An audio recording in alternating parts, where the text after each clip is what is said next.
एक ऐसे व्यक्ति की कुंडली जो पूर्णतः दरिद्र रहा, पर उसका विवाह लखपति पिता की सुंदर लड़की से हुआ।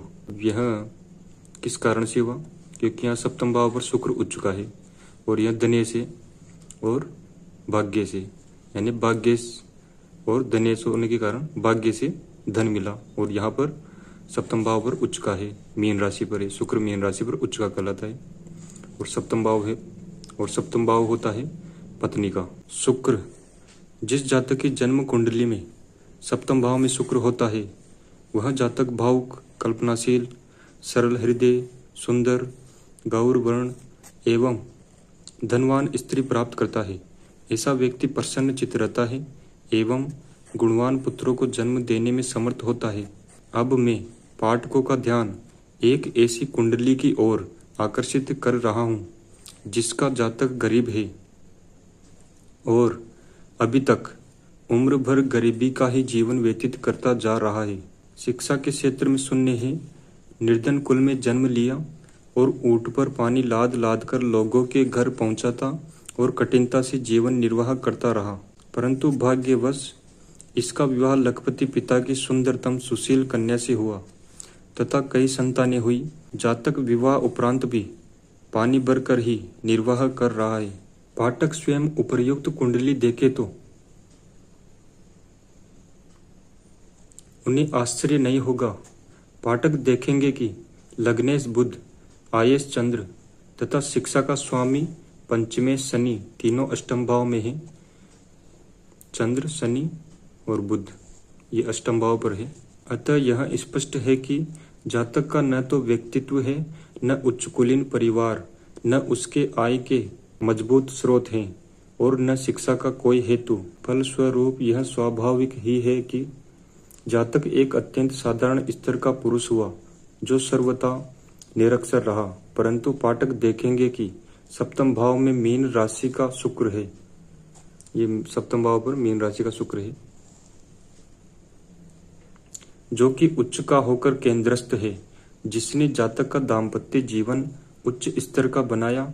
साथ ही शुक्र भाग्य स्थान का भी स्वामी है एवं धन भाव का भी स्वामी है, जो कि भाग्येश एवं धनेश उच्च का होकर सप्तम में पड़ा तो सिद्ध हो गया कि इसका भाग्य ससुराल से बनेगा तथा वहीं से धन प्राप्ति होगी। सप्तम भाव में शुक्र होने से जातक को अत्यंत सुंदर अनिंद्य पत्नी मिली और साथ में गहरा दहेज भी प्राप्त हुआ। मुफ्त में उच्च स्तर का भवन प्राप्त हुआ तथा सारे सुख सुविधाएं शुक्र के कारण ही उपलब्ध हुई। पाठकों को चाहिए कि वे इसी प्रकार सूक्ष्म विवेचन से कुंडली अध्ययन करें।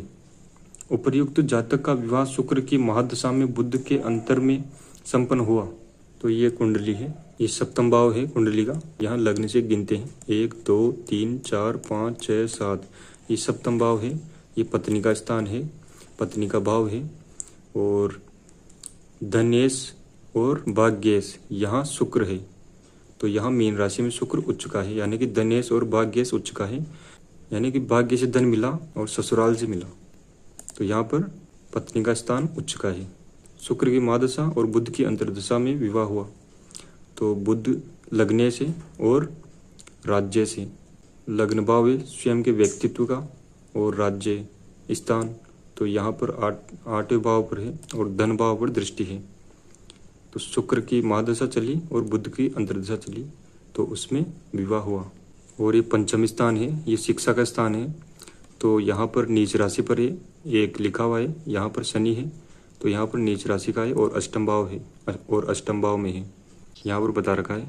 पाठक देखेंगे कि लग्नेश बुध, आयेश चंद्र तथा शिक्षा का स्वामी पंचमेश शनि तीनों अष्टम भाव में है। अतः यह स्पष्ट है कि जातक का न तो व्यक्तित्व है, न उच्च कुलीन परिवार, न उसके आय के मजबूत स्रोत है और न शिक्षा का कोई हेतु। फलस्वरूप यह स्वाभाविक ही है कि जातक एक अत्यंत साधारण स्तर का पुरुष हुआ जो सर्वथा निरक्षर रहा। लेकिन ये शुक्र सप्तम भाव में मजबूत है, यहाँ पर बलवान है, उच्च राशि में है और धनेश और भाग्येश होकर धन स्थान का स्वामी और भाग्य स्थान का स्वामी होकर सप्तम भाव पर है और ससुराल से धन मिला, पत्नी स्थान पर है, ससुराल से धन मिला। और सुंदर कन्या से विवाह हुआ। लखपति पिता के सुंदर कन्या से विवाह हुआ। ससुराल से भवन मिला और सुख सुविधाएं प्राप्त हुई, तो यह शुक्र के कारण हुआ, क्योंकि यहाँ पर पत्नी स्थान पर शुक्र उच्च का है।